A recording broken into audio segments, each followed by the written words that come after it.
Assalamualaikum warahmatullahi wabarakatuh.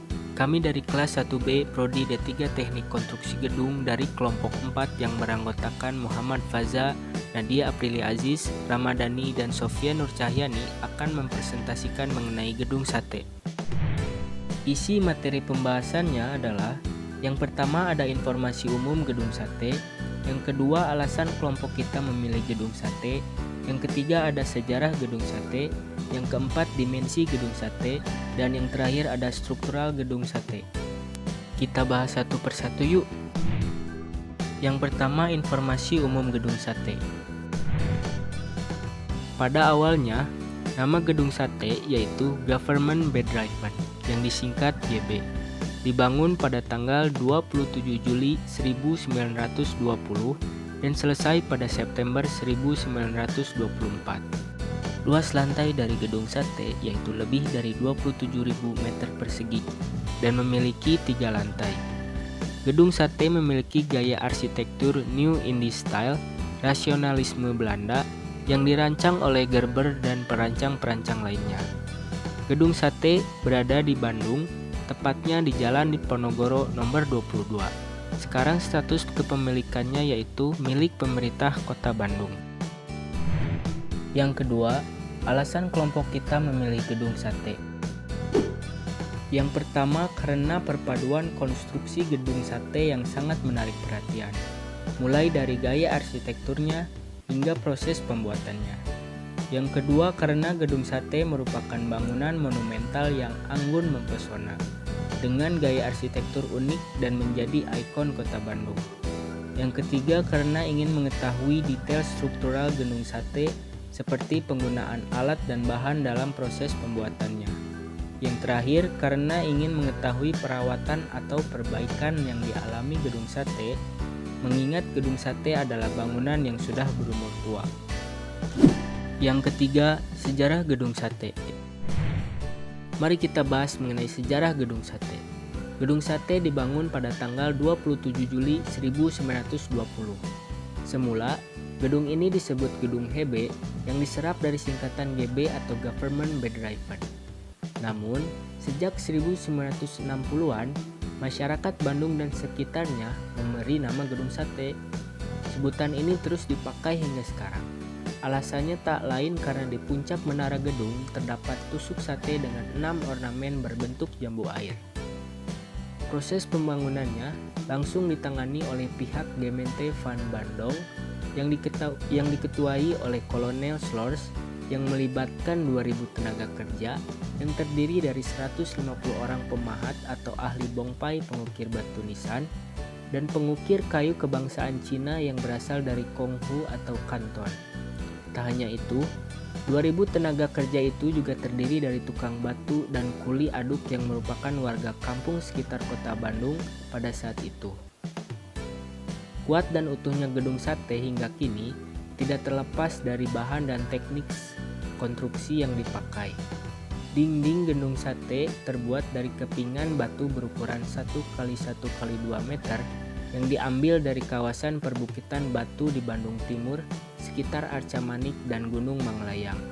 Konstruksi bangunan gedung sate merupakan cara konvensional yang profesional dengan memperhatikan standar teknis.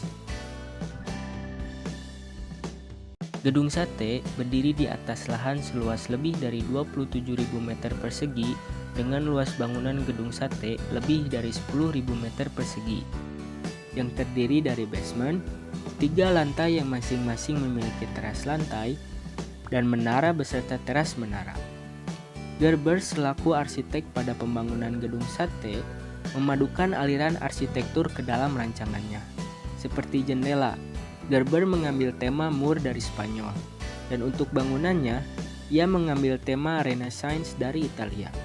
Dan khusus untuk menara, ia memasukkan aliran Asia yaitu gaya atap pura dari Bali atau dari pagoda di Thailand.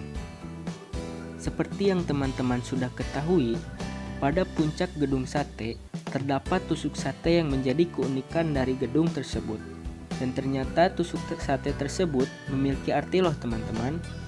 Tusuk sate dengan 6 buah ornamen sate melambangkan 6 juta gulden atau biaya untuk membangun gedung sate. Selain itu, ornamen yang terbuat dari batu yang terletak di atas pintu gedung sate juga sering dikaitkan dengan Candi Borobudur karena bentuknya yang serupa. Tampak depan dari gedung sate juga sangat diperhitungkan karena gedung sate dibangun mengikuti poros utara dan selatan. Pada arah selatan, gedung sate menghadap Gunung Malabar, dan pada arah utara, gedung sate menghadap Gunung Tangkuban Perahu. Sangat menarik kan teman-teman? Yuk simak pembahasan selanjutnya. Jadi kali ini saya akan menjelaskan materi keempat, yaitu tentang dimensi gedung sate. Kalian pasti penasaran kan? Simak baik-baik ya. Luas tanah yaitu lebih dari 27.000 meter persegi, luas bangunannya yaitu lebih dari 10.000 meter persegi, basement dengan luas 3.000 meter persegi. Di lantai pertama, luasnya lebih dari 4.000 meter persegi, dengan luas teras lebih dari 212 meter persegi. Luas lantai kedua yaitu lebih dari 3.000 meter persegi, dengan luas teras lebih dari 212 meter persegi. Kemudian yang terakhir, luas menara yaitu lebih dari 121 meter persegi, dengan luas teras menara lebih dari 205 meter persegi. Kalian pasti semakin penasaran kan? Materi selanjutnya nggak kalah menarik nih, yaitu tentang struktural gedung sate. Jangan sampai di skip ya. Jadi ini adalah struktur dari gedung sate. Seperti yang kalian lihat di gambar, pada bangunan gedung sate ini terdapat ornamen ragam hias, atap sirap, sampai ventilasi pada kaki bangunan. Untuk mengetahui lebih lanjut, saya akan menjelaskan beberapa struktur lebih detail. Struktur pertama yang akan saya jelaskan yaitu kerangka atap.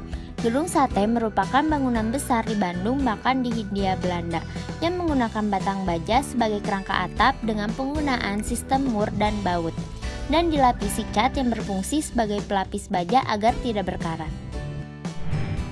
Struktur kedua yang akan saya bahas yaitu tentang atap sirap. Atap sirap berbentuk perisai terbuat dari kayu ulin berwarna coklat kehitaman. Kemiringan atap cukup tinggi dan tritis cukup panjang. Hal ini dimaksud untuk menyiasati sinar matahari dan air hujan yang intensitasnya cukup tinggi pada iklim tropis, agar tidak masuk ke dalam bangunan secara langsung. Struktur selanjutnya yaitu jendela. Gerber mengambil tema mur Spanyol untuk jendelanya. Jendela ini berbentuk seperti busur yang terbuat dari material bata plester yang condong ke arah luar dan dilengkapi dengan kaca berkusen kayu pada bagian dalamnya. Di sekeliling bata plester ini diukir secara sederhana mengikuti bentuk busur jendela tersebut. Struktur dinding. Dinding gedung sate terbuat dari kepingan batu ukuran besar 1 meter x 1 meter x 2 meter yang diambil dari kawasan perbukitan batu di Bandung Timur, sekitar Arca Manik dan Gunung Manglayang.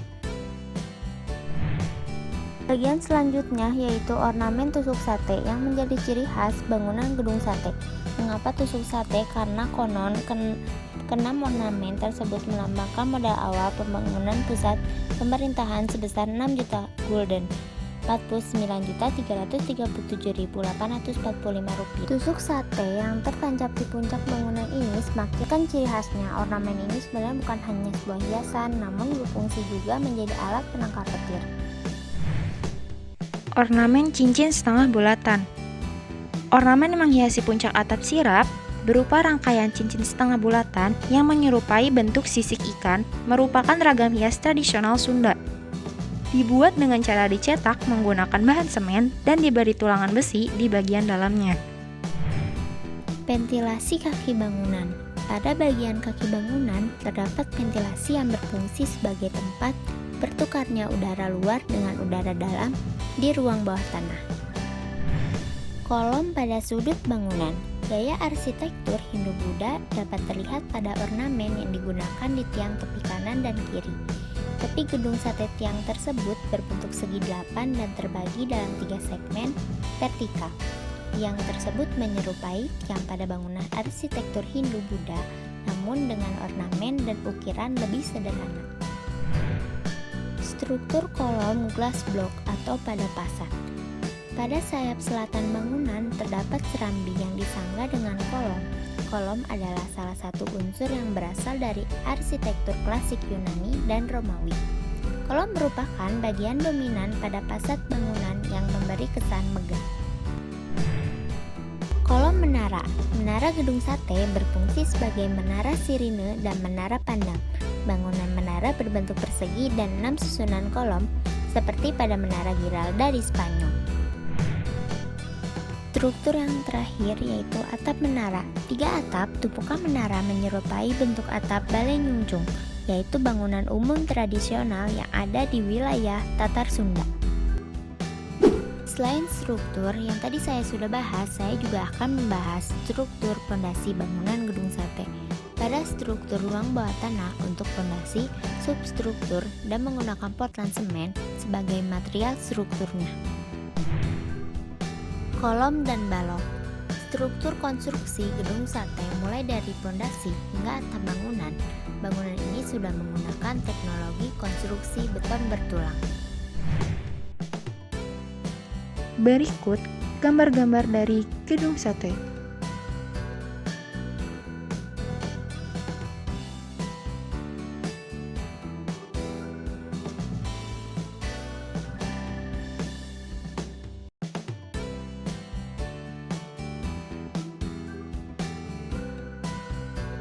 Sekian dari kelompok kami. Mohon maaf bila terdapat kekurangan dan kesalahan. Wassalamualaikum warahmatullahi wabarakatuh.